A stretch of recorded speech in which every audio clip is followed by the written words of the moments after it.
Bueno, ahora voy a conversar con Jesús Chuo Torrealba, como le decía yo, médico de la política. Entrevisté al médico, al doctor Fulop, neumonólogo internista.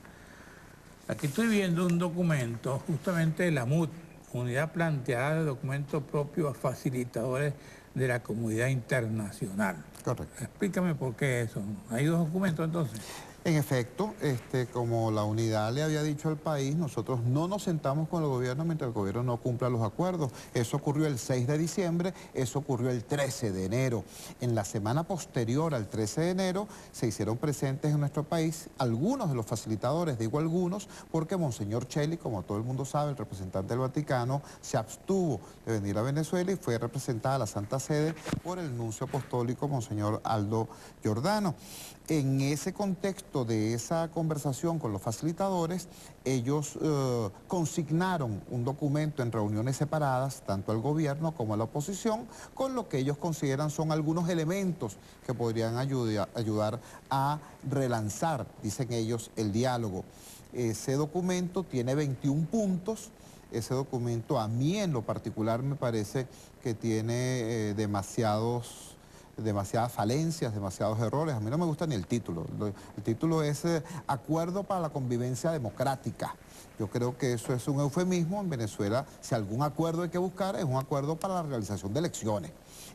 Pero lo que decidimos después de estudiar concienzudamente todo ese material es que lo que es necesario, lo que podría contribuir nuestro mejor aporte, es elaborar nuestro propio documento para planteárselo, como no, a los facilitadores y también a toda la comunidad internacional. Un documento que exprese no solamente los consensos de las organizaciones políticas, sino también la consulta a todos los órganos sociales, a todos los actores sociales de este país, porque esta no es una pelea de partidos políticos, esto no es un forcejeo entre grupos políticos, esta es una lucha existencial de la nación venezolana contra un proyecto ideológico y contra un régimen corrupto que prácticamente destruyeron la economía que fue la economía con más recursos de América Latina y destruyeron la democracia que durante muchísimo tiempo fue el refugio de todos los perseguidos del continente. Entonces, de eso se trata. Por eso la necesidad de que nosotros planteemos nuestro propio documento, que es lo que expresa ese comunicado. ¿Y cuál es el ABC de ese nuevo documento? Bueno, nosotros creemos que, en primer lugar, hay que decirlo con claridad. Esto no se trata de una continuidad del proceso anterior. Esta no es la parte 2 del diálogo. El capítulo del diálogo del 30 de octubre al 6 de diciembre es un capítulo cerrado que no se va a volver a abrir. En segundo lugar, hay que precisar que tampoco se trata de un borrón y cuenta nueva. Todos los acuerdos que se lograron y que los resumió de manera magistral Monseñor Pietro Cardenal Parolin en su carta del 1 de diciembre, es decir, los compromisos del gobierno en materia de atención a las víctimas de la crisis humanitaria, el canal humanitario, libertad de los presos políticos, respeto a las competencias constitucionales de la Asamblea Nacional y un acuerdo, una concertación en torno a un calendario electoral. Esos 4 acuerdos, repito, no lo dice la oposición, lo dice la Carta de la Santa Sede. Eso tiene que ser cumplido y satisfecho antes de cualquier otra diligencia.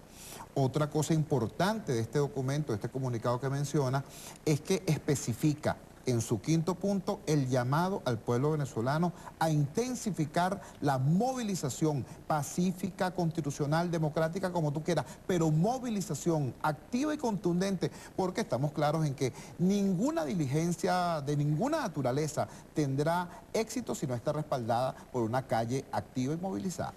Ahora, cuando tú oyes al presidente de la República y entrevistas a gente del gobierno, dices, no, si el diálogo no se ha suspendido, nosotros sigamos dialogando con sectores de la oposición y hay reuniones y la comisión de diálogo se reúnen y llegan a acuerdos. Y el presidente en estos días otra vez volvió, no, si Chu estamos dialogando, amigo Chu. ¿Ah? Sí, yo creo que el señor Ahora, Maduro... están dialogando por debajo, ¿cómo es la cosa? Mira, lo normal, yo en estos días realmente me dio pena ajena, ¿no?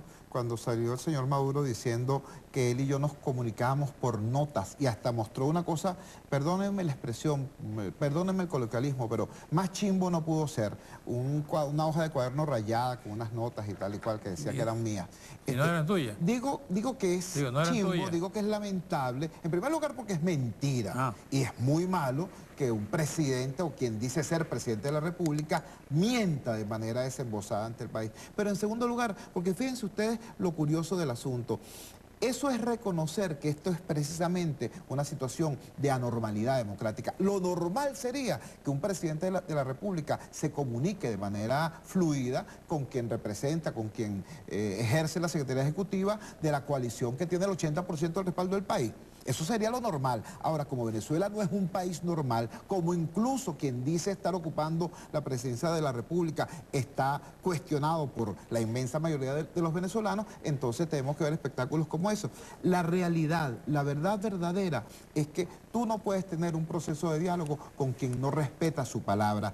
Yo quiero recordarle a todo el mundo lo que dijo el 4 de enero del 2015 el señor Nicolás Maduro. Si liberan a este preso político puertorriqueño, al señor López, también de apellido, en Estados Unidos, yo libero a Leopoldo López. Bueno, ¿qué pasó? 2 años después, Obama libera a ese sujeto acusado de actividades terroristas en Estados Unidos. ¿Y qué fue lo que dijo Maduro? ¿Maduro honró su palabra? No, Maduro lo que dijo, no fue jugando, fue un acto jocoso.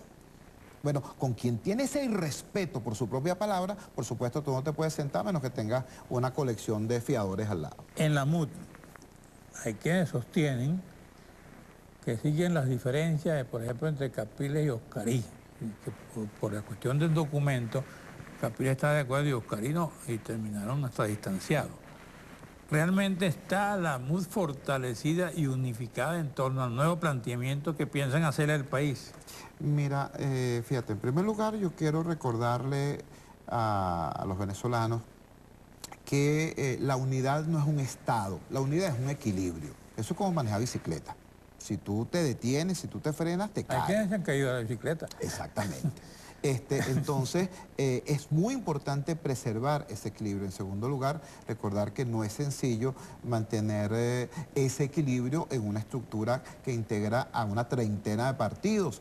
Y los partidos se organizan no para compartir, sino para competir. Todo eso hace bastante complicado este asunto de mantener la unidad. Ahora, si vemos el evento unitario, el acto unitario, la estructura unitaria en Venezuela y la comparamos con lo que está pasando en el contexto, entonces yo creo que podemos tener una idea más o menos adecuada. Si nos comparamos con lo que está pasando en Chile, vemos que tenemos mucho que aprender todavía de la concertación chilena, por ejemplo, pero si nos comparamos con lo que está pasando en Ecuador, ¿no?, donde la oposición ecuatoriana mira hacia la MUD en Venezuela más bien como un ejemplo, entonces nos damos cuenta que hemos avanzado algo y que tenemos alguna fortaleza.